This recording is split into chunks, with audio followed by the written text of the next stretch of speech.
못 가본 길이 더 아름답다.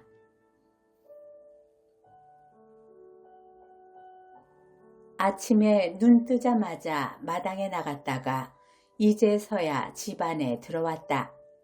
10시 넘은 시간이다. 지치고 배도 고파서 들어온 것이지 일이 끝난 건 아니다. 마당 일은 한도 끝도 없다. 집이 교외에 있어 작은 마당을 가꾸고 있는데 꽃나무 몇 그루 심고 나머지 땅은 텃밭을 만들까 하다가 농사에 자신이 없어 잔디를 심었다. 채소를 가꾸는 것보다 잔디가 훨씬 손이 덜 갈 줄 알았다. 또 이왕 단독주택에 살 바에는 잔디밭 정도는 딸린 집에서 살아야 할 것 같은 양옥집과 푸른 잔디라는 소녀적부터의 꿈도 한 몫을 했을 것이다.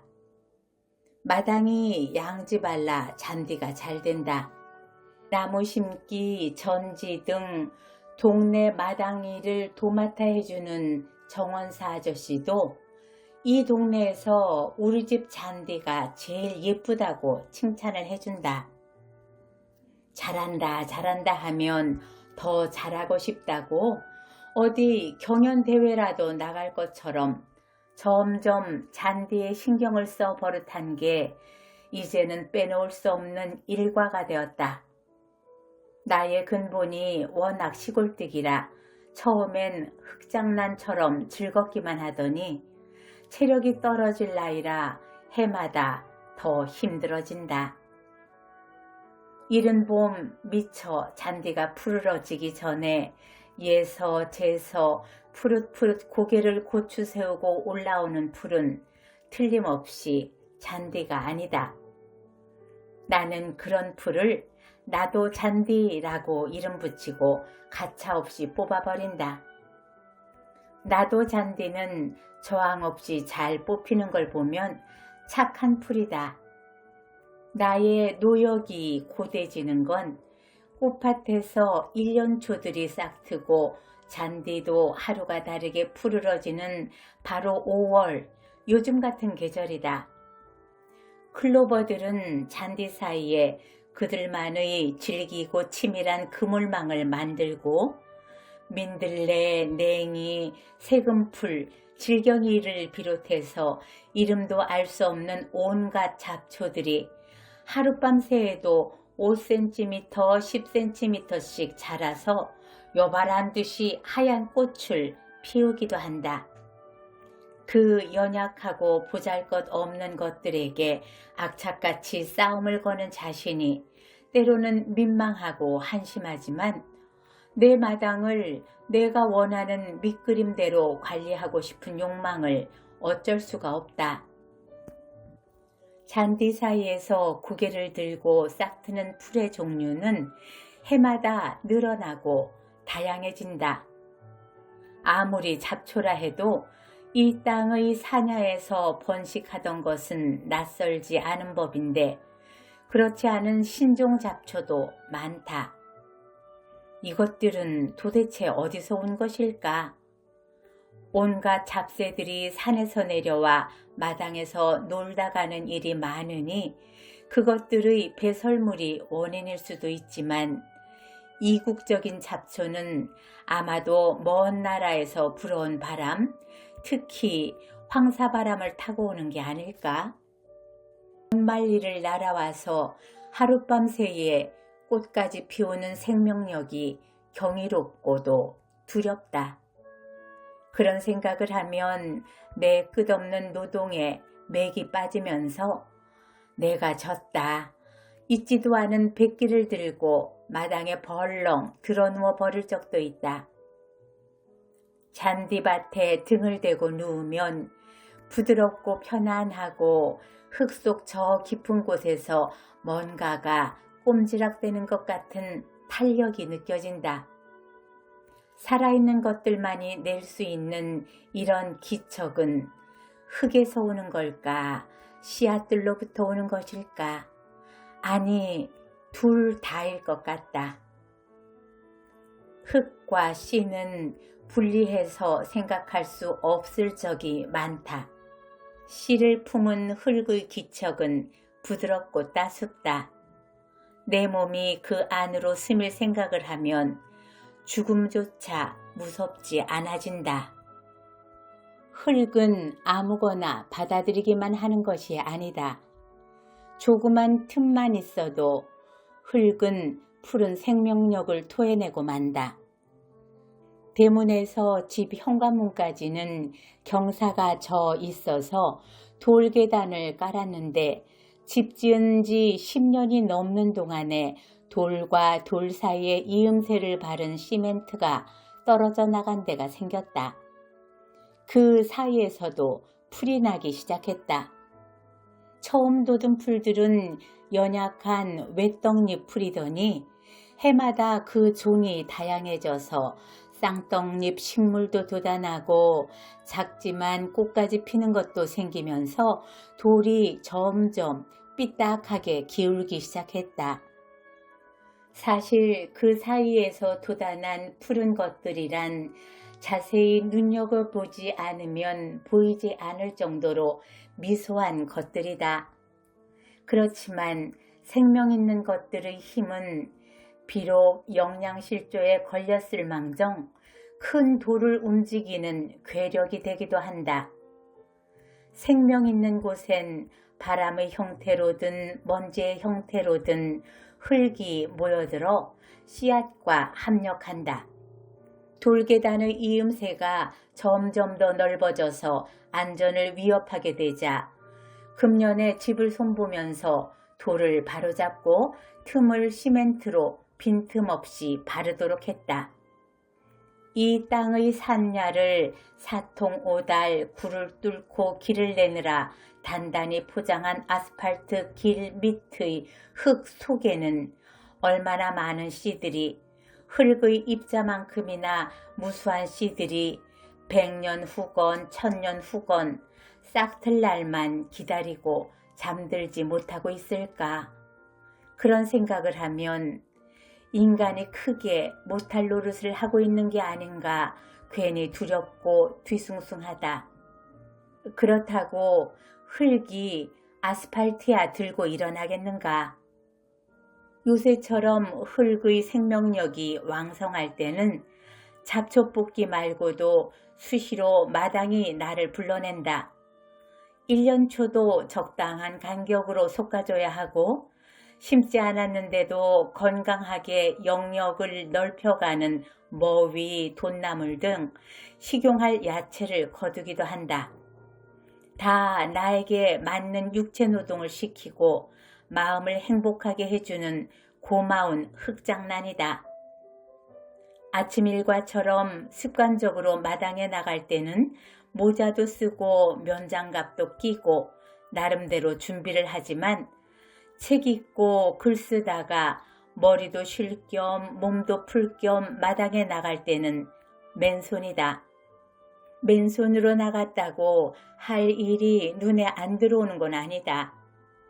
맨손으로 흙을 주무르다가 들어오면 손톱 밑이 까맣다. 외출할 일이 있으면 정성 들여 손을 씻지만 대강 씻고 무심히 외출할 적도 없지 않아 있다. 그러고 사람을 만날 때면 열심히 내 손을 테이블 밑으로 감추지만 속으로는 엉뚱한 상상력으로 비죽비죽 웃음이 나온다.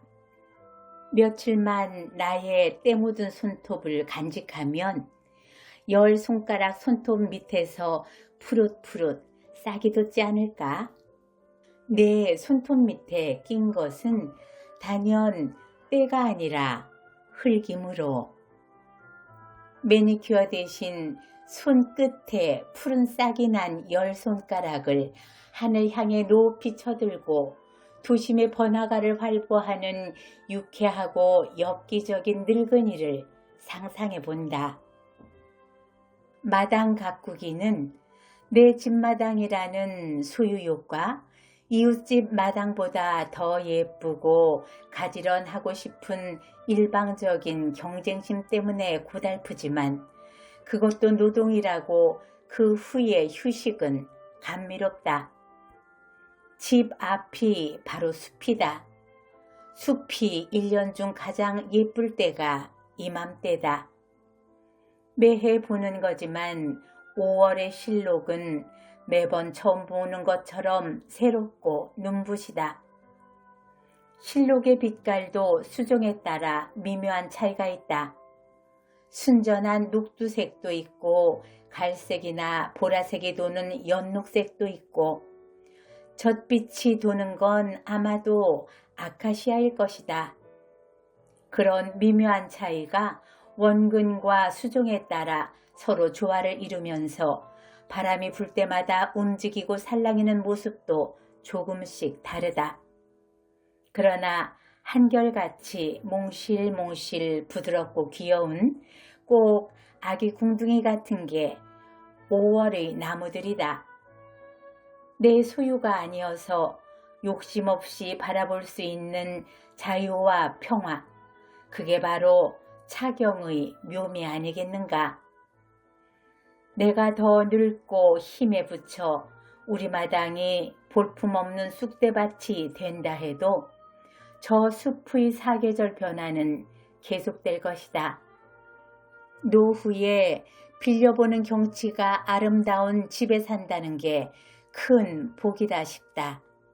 창가에 앉아서 빌려보는 경치로 눈을 씻고 마음을 씻고 나서 그래도 몸담고 있는 세상 돌아가는 일도 대강은 알아둬야 할 것 같아 마지못해 신문을 펴든다. 신문의 정치 사회면은 단박 나의 숲속의 평화를 비현실적인 것으로 만들어버린다.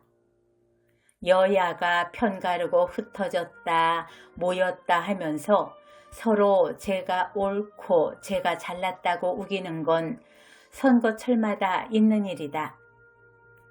선거철만 지나면 우리네 보통 사람들은 정치인이 한 약속도 그가 여였는지 야였는지도 잊어버리고 생업에 종사하게 될 것이다. 아마도 그걸 믿기에 그들이 헛된 약속을 남발할 수 있을 것이고 국민의 입장에서도 번번이 속는 걸 알면서도 변화의 약속이 지루한 일상의 활력이 되는 것도 사실이다. 선거가 없다면 무슨 재미로 살까 싶을 만큼 선거는 오락적인 측면이 강하다.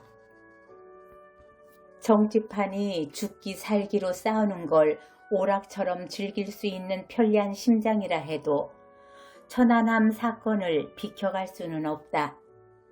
젊은 죽음에 대한 애통한 마음도 쉬 가라앉지 않거니와 그 사건에 낀 우리의 입장, 주변국과 강대국의 태도, 북에 대한 의구심과 적개심, 그 정당한 분노조차 자제해야 할 것 같은 그래도 전쟁만은 피해야지 하는 마지막 평화주의. 남들은 어떤지 잘 모르지만 나의 평화주의는 전쟁에 대한 공포의 다른 이름일 뿐인지도 모르겠다. 또한 나의 평화주의는 부끄럽게도 진상까지도 피해가고 싶을 만큼 비겁한 것이기도 하다. 금년은 또 경인년이다. 나에게는 그냥 경인년이 아니라 또 경인년이고 또 경인이기 때문에 내 생전에 또 전쟁을 겪게 될까봐 두려운 것이다. 6.25가 난 해도 경인년이었으니 꽃다운 20세에 6.25 전쟁을 겪고 어렵게 살아남아 그 해가 회갑을 맞는 것까지 봤으니 내 나이가 새삼 징그럽다. 더 지겨운 건 60년이 지나도 여전히 아물 줄 모르고 도지는 내 안의 상처이다. 노구이지만 그 안의 상처는 아직도 청춘이다. 그 해의 5월도 참 아름다웠다. 내 생애의 가장 아름다운 5월이었다. 교정에 라일락 향기가 숨막히던 5월에 나는 중학교를 졸업했다. 그때 학제로는 중학교가 6학년까지 있었으니 지금으로 치면 고등학교를 졸업하는 거였다. 어떻게 해서 졸업을 5월에 할 수 있었나? 다들 의아해 하지만 그 또한 우리 학년만의 특혜였다. 우리는 중학교 재학 중에 해방을 맞았고 해방된 달이 8월이어서 다음해 봄에 진급을 시키지 않고 1년 있다가 9월에 진급을 시켰다. 식민지를 벗어난 독립국에 맞는 국정교과서나 커리큘럼이 정해지기도 전 단지 해방되었을 뿐인 혼란기에 불가피한 조치였을 것이다. 그 후 몇 년 동안은 8월을 학기 말로 하고 9월에 새 학기가 시작되었다. 그게 미국식 학제라고 하니 뭐든지 미국식을 좋아할 때라 그대로 고정되는 줄 알았는데 종전대로 봄학년도로 환원한다고 했다. 별안간 그렇게 하면 그의 학년은 너무 짧아지니까 그 과도 조치로 그해 5월을 학기말로 했던 것이다. 졸업식도 5월에 있었고 대학 입시도 5월에 이미 치르고 나서 합격된 뒤였으니 근심 없이 마냥 들뜨고 행복한 졸업식이었다. 계절의 여왕이라는 좋은 계절이 졸업의 기쁨을 더해주었다. 대학교 입학식은 6월 초에 있었다. 대학로도 눈부신 6월이었다. 그러니까 1950년 6월이었다.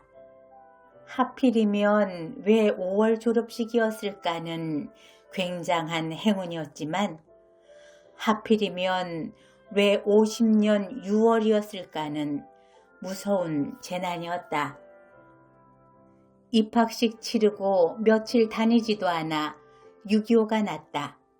집안 남자들의 비참하고 억울한 죽음, 굶주림, 폭격과 기총소사, 혹한의 피난길, 그 와중에서도 좌냐 우냐 하는 이념에 따라 혈육과 가정이 분열하고 이웃과 친척, 직장 동료끼리도 서로 헐뜯고 고발하고 불구대천의 원수가 되는 사람나고 이념난 게 아니라 이념이 인격이나 사람다움 위에 군림하던 전후의 공포 분위기, 이청준의 소설에도 나오는 전깃불 뒤의 어둠에 자신의 정체를 숨긴 채 다짜고짜 우리 얼굴에 불빛을 쏘아대며 빨갱이인지 반동인지를 묻는 오만한 신문자. 내가 누구인지가 중요한 게 아니라 어떻게 대답해야 살아남을 수 있는지가 더 중요했던 시기를 거치면서 잃어버린 내 정체성. 고달픈 소녀가장을 거쳐서 안착한 사회의 외풍을 막아줄 남자와의 무탈한 결혼생활. 베이비붐 시대가 이 땅의 가임 여성에게 부과한 역사적 사명인 양 대책 없는 다산, 화목한 가정. 남들은 다 팔자 좋다고 알아주는 이러한 결혼 생활이 문득문득 나를 힘들게 했다. 속에는 누더기를 걸치고 겉만 빌려 입은 비단옷으로 번드르르하게 꾸민 것처럼 자신이 한없이 뻔뻔스럽고 구질구질하게 느껴졌다. 실제적인 가슴의 통증으로 비명을 삼킬 때도 있었고 어디 남 안 듣는 곳에 가서 실컷 소리 지르고 싶은 충동이 뭉쳐 병이 될 것 같은 적도 있었다. 내가 가정적으로 안정되었을 뿐 아니라 우리 사회도 전반적으로 전후의 가난을 딛고 경제 성장기에 접어들었을 때였다. 전쟁 때 죽은 이들도 전사자 얼마, 민간인 희생 얼마 하는 통계 숫자로 일목요연하게 정리돼 있을 때였다. 잘 살아보자는 민족적 여망은 자식도 남편도 가슴에 묻기보다는 통계 숫자 안에 안착을 시켰다. 나 혼자만 당한 일이 아니라는 게 위로가 될 수도 있다는 건 모르지 않으면서도 나는 바로 그 점이 더 괴로웠다. 내 피부치가 나에게 특별한 것처럼 죽어간 내 피부치는 각자 고유하고 특별한 자기만의 세계를 가지고 있었다. 그들만의 세계는 아무도 함부로 할 수도 바꿔치기 할 수도 없는 그들만의 우주였다. 하나의 생명의 소멸은 그들에게 있어서는 우주의 소멸과 마찬가지이다. 어떻게 몇백만 분의 1이라는 숫자 안에 도매금으로 넘길 수 있단 말인가? 나는 내 피부치만큼은 그 도매금에서 빼내어 개별화시키고 싶었다. 몇백만 분의 1이라는 죽은 숫자에다 피를 통하게 하고 싶었다. 그들의 고통, 그들의 억울한 사정을 외치고 싶어서 가슴이 터질 것 같았다. 누가 들어주건 말건 외치지 못하면 억울한 죽음을 안매장한 것 같은 죄의식을 생전 못 벗어날 것 같았다. 외침으로써 위로받고 치유받고 싶었다. 그래서 늦은 나이에 소설이라는 걸 써보게 되었고 비교적 순탄한 작가 생활을 하면서 스스로 치유받고 위안을 얻은 것처럼 느낀 것도 사실이었다. 6.25의 경험이 없었으면 내가 소설가가 되지 않았을지도 모른다고 나도 느끼고 남들도 그렇게 알아줄 정도로 나는 전쟁 경험을 줄기차게 우려먹었고 앞으로도 할 말이 얼마든지 더 남아있는 것처럼 느끼곤 한다. 지금도 문학 강연 같은 걸 하게 될 때는 소설이 지닌 이런 미덕, 쓰는 이와 읽는 이가 함께 누릴 수 있는 위안과 치유의 능력에 대해 말하곤 한다. 나는 내가 소설을 통해 구원받았다는 걸 인정하고 소설가인 것에 자부심도 느끼고 있지만 그렇게 말하고 나면 마치 허세를 부린 것처럼 뒷맛이 허전해지곤 한다. 내가 당초에 되고 싶었던 건 소설가가 아니었다. 다만 대학에 가서 학문을 하고 싶은 꿈에 부풀어 있었다. 무엇이 되는 건 그 다음 문제였다. 당시만 해도 대학은 학문의 전당이었을 뿐 졸업하고 뭐가 되는 직업인을 양성하는 데가 아니었다. 어느 대학 어느 과가 더 출세에 유리하고 돈을 잘 벌고 좋은 직업을 가질 수 있다는 식의 이익을 추구하는 데가 아니었다. 사회적 부조리를 비판하고 약자의 편에 설 수 있는 지성을 길러내는 데지 개인적인 이익을 추구하는 데가 아니었다. 특히 인문대가 그러해서 우리는 인문대를 대학의 대학이라고 자부하며 기고만장했었다. 오죽하면 대학을 상아탑이라고 불렀겠는가. 그만큼 잡스러운 욕망이나 더러운 실리로부터 보호받는다는 면이 강했다.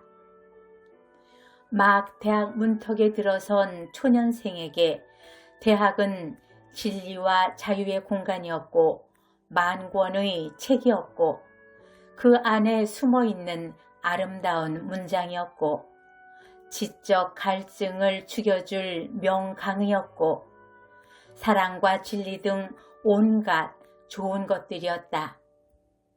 나는 그런 것들로 나만의 아름다운 비단을 짤 수 있을 줄 알았다.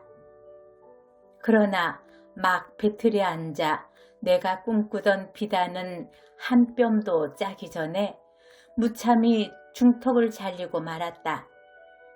전쟁은 그렇게 무자비했다. 그래도 나는 살아남았으니까 다른 인생을 직조할 수도 있었지만 내가 당초에 꿈꾸던 비단은 아니었다.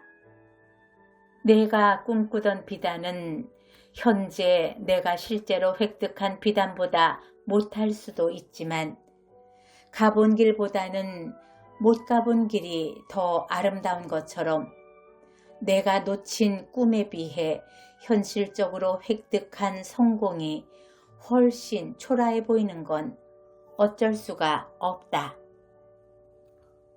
못 가본 길에 대한 새삼스러운 미련은 노망인가 집념인가, 올해가 또 경인년이기 때문인가, 5월이란 계절 탓인가, 6월이 또 오고 있기 때문인가, 나는 누구인가?